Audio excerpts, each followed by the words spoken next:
Great. So, welcome in.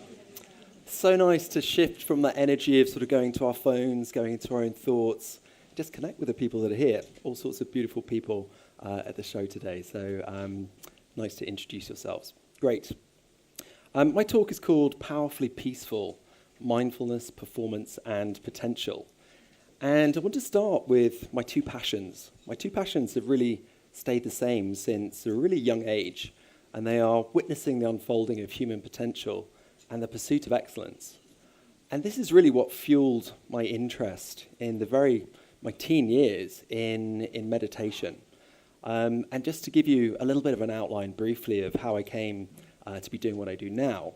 So as a teenager, I spent my pocket money on books like How to Meditate, How to Do Yoga. I was very much a bit of a black sheep in my family.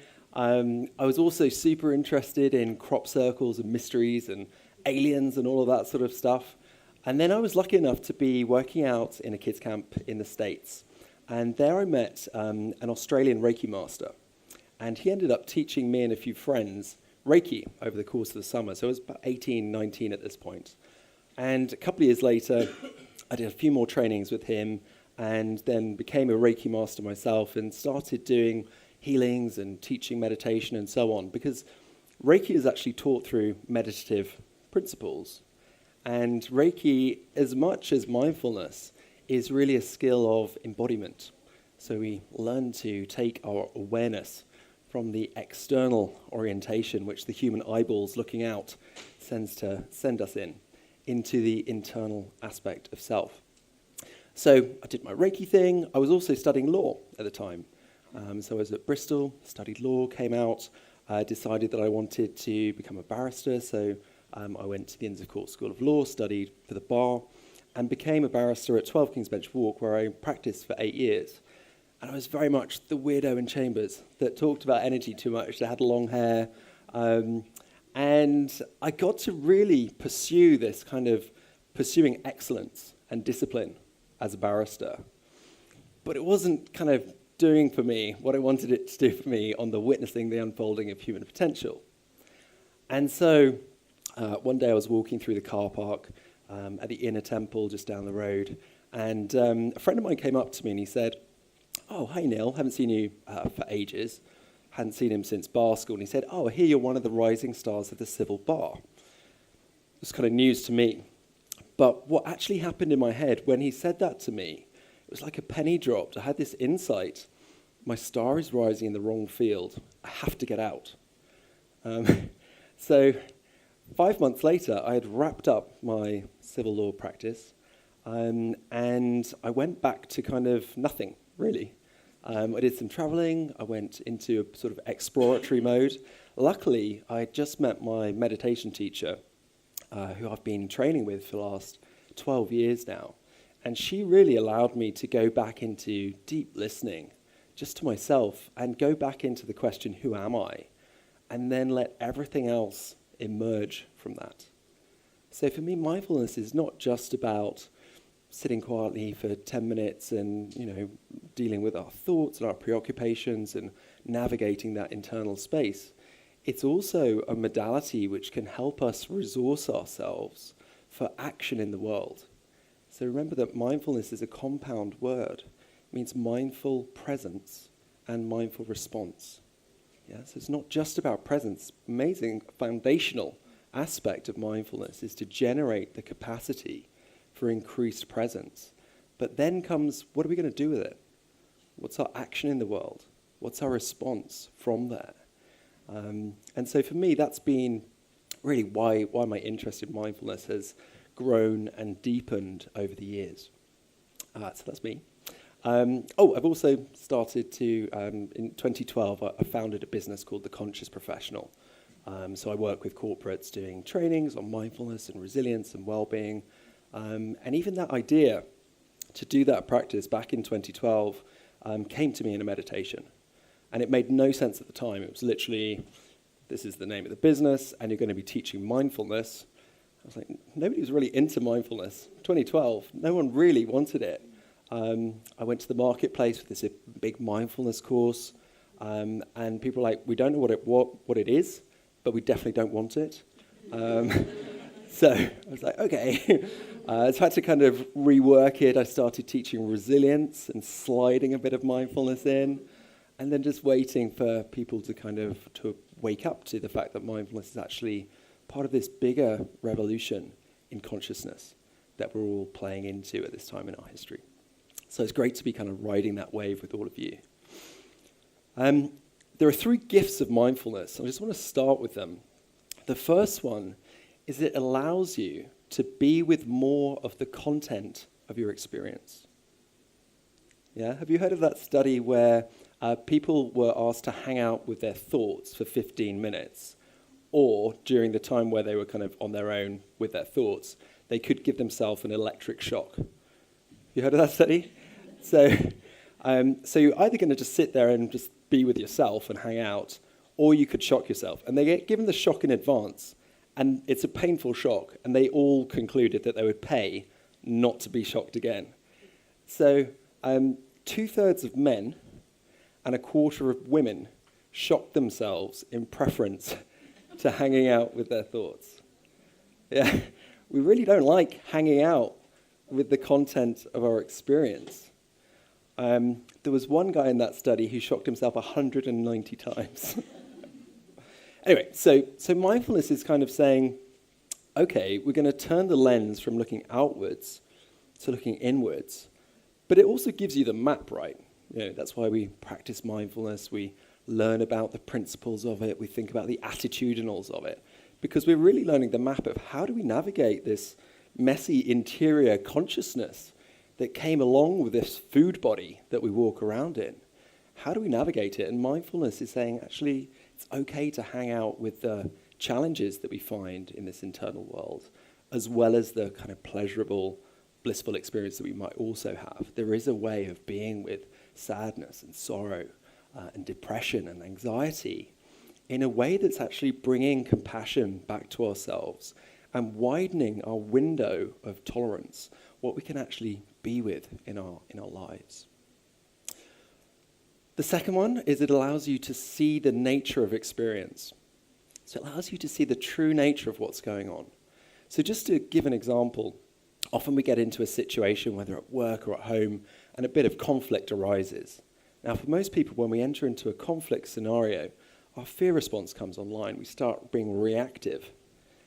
Mindful presence asks us to take a little bit of a step back, to breathe, and not miss what else might be going on.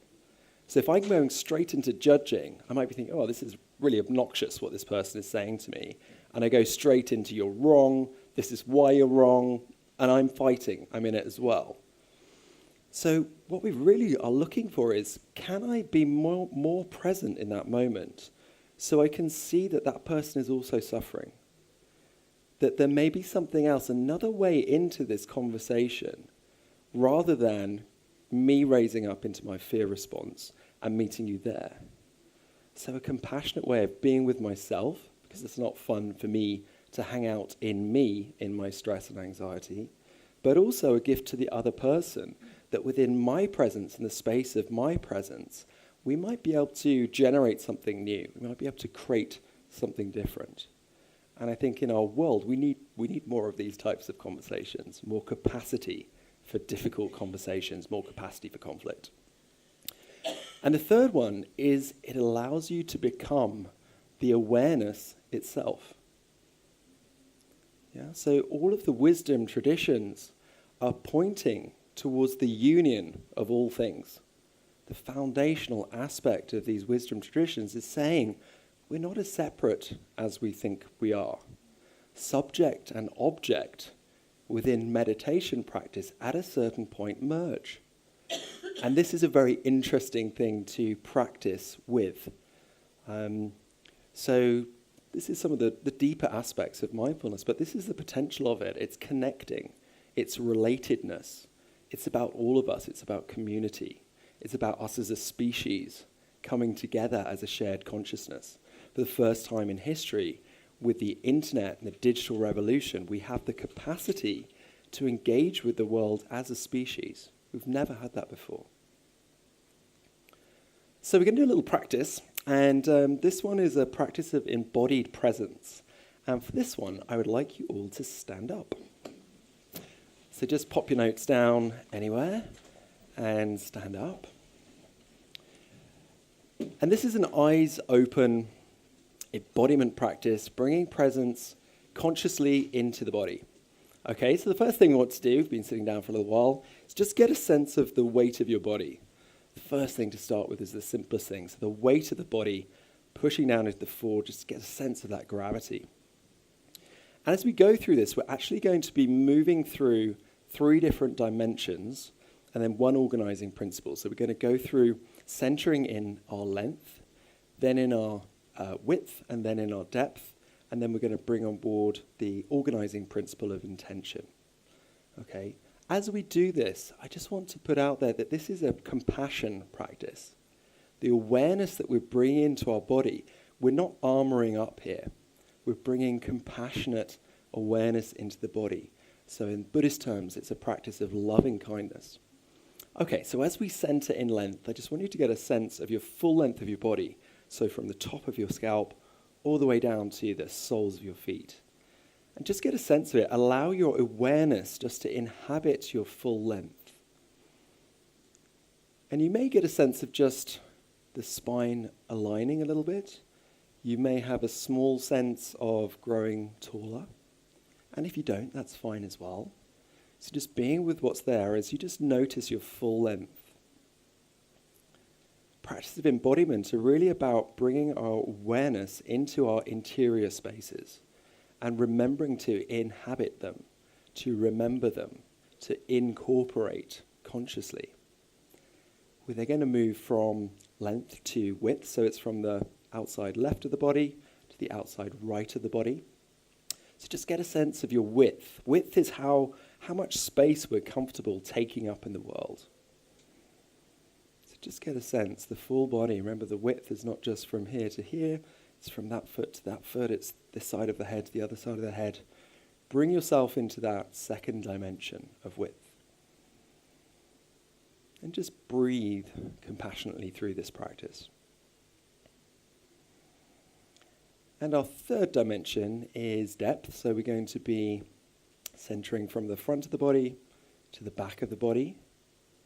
We experience the world front first and forward first, and the eyes look away from the front. So just get a sense of leaning into the back of your body. Remember that it's there. Remember that it's just as big a part of your body as the front of your body. We might even get a sense of kind of leaning into our ancestors, all of our teachers, all of our past moments sit behind us.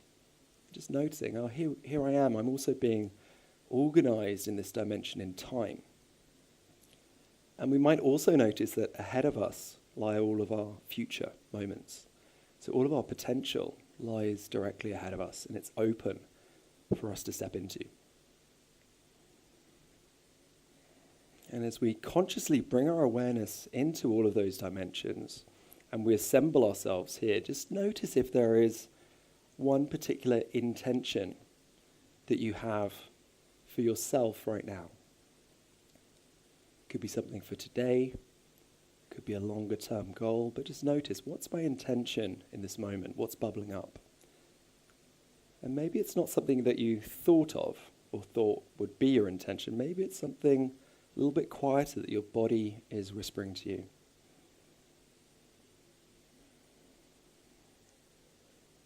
And then the final step is to see if we can take one small step in any direction. So if you're bounded by chairs, you might have to take a little sideways step. But we want to take a very small step in any direction, trying to hold on to our centeredness, this feeling of being fully conscious, fully embodied in this moment. Can we take us with us, even for just a small step? Okay, so when you're ready, give it a go.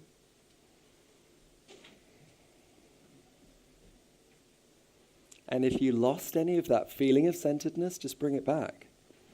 Length, width, depth, intention. I'm here. I'm fully here.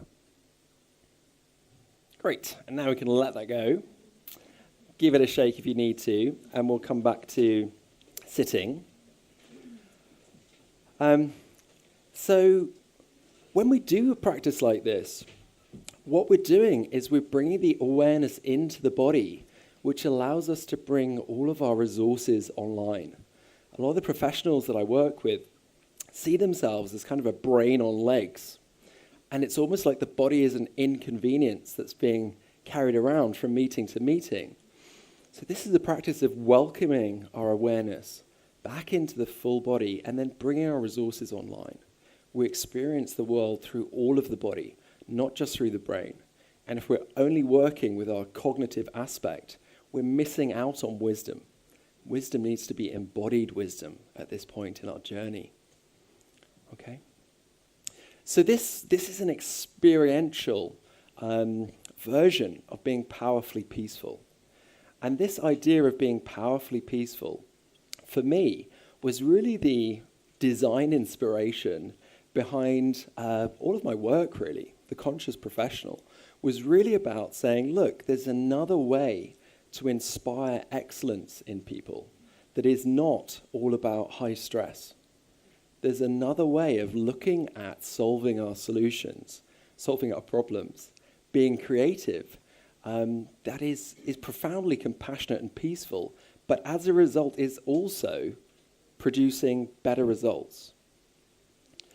I often talk about this idea of there being a bit of a crisis of consciousness in our world today.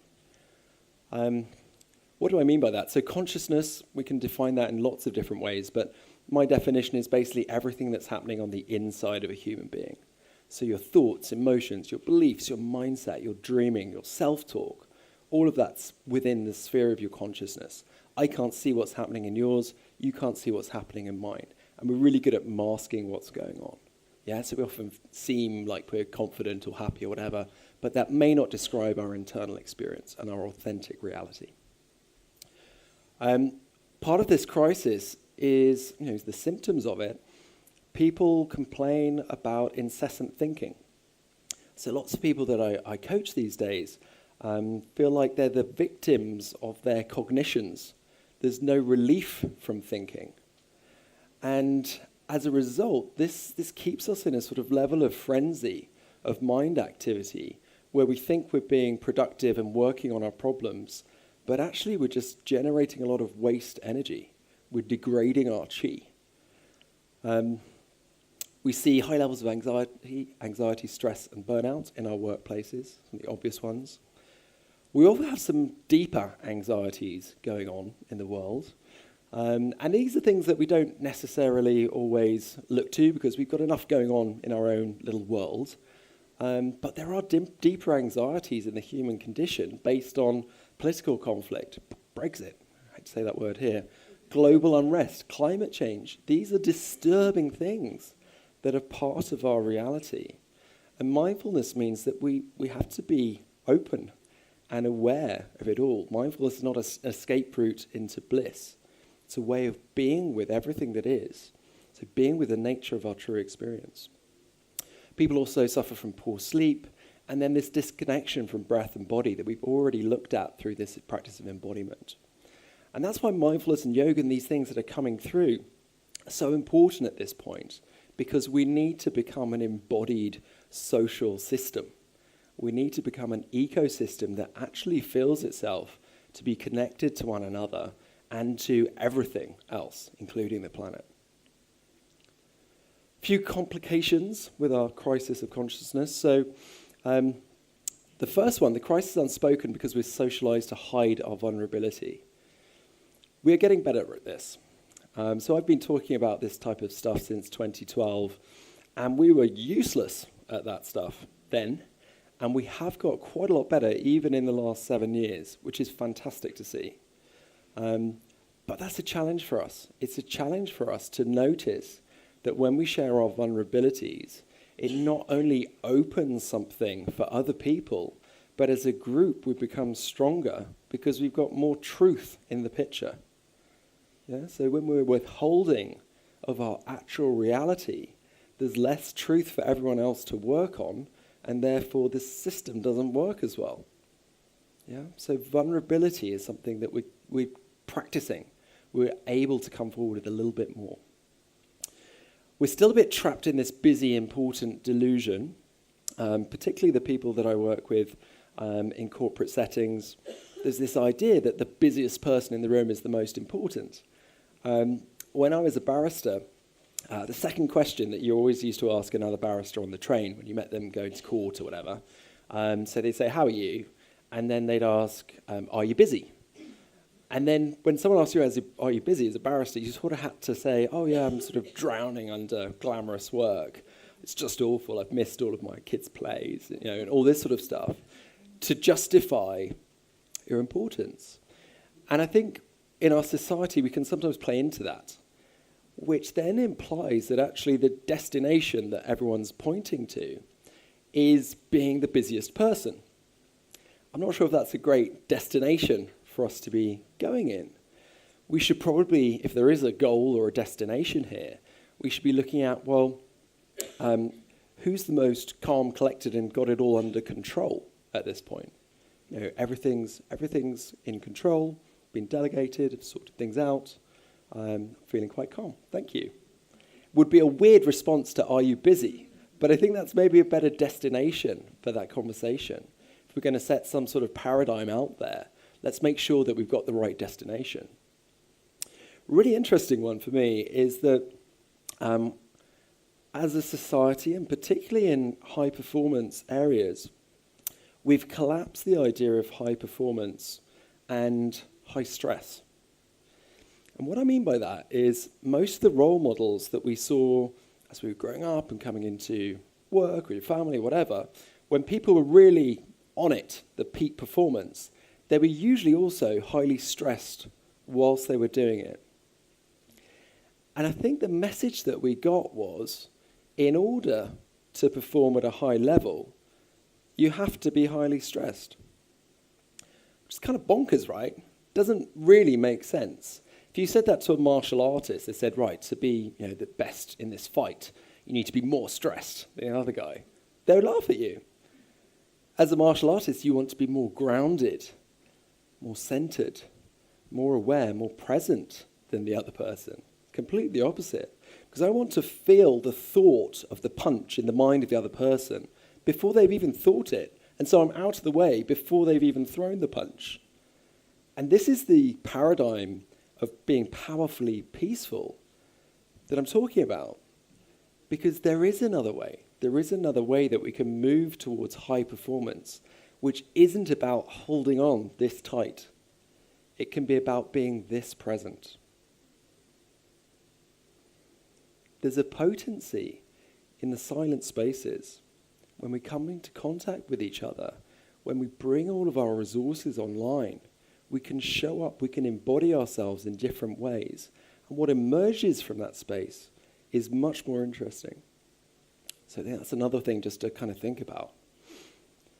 As a society, and also in the way that our brains work, we have this past and future orientation. So most people that are into mindfulness have heard about rumination, where we kind of chew over the past, and also catastrophizing, where we kind of project all our problems into the future and it turns into the worst case scenario. So we're good at that. The mind is good at that. And the reason it's good at that is because it's trying to help you survive, which is a good thing. It was more important in tribal times for your brain to scan for danger than to scan for things to be joyful about. And there was more mortal danger in our world in ancient times. There's relatively little, thankfully, mortal danger in our lives these days.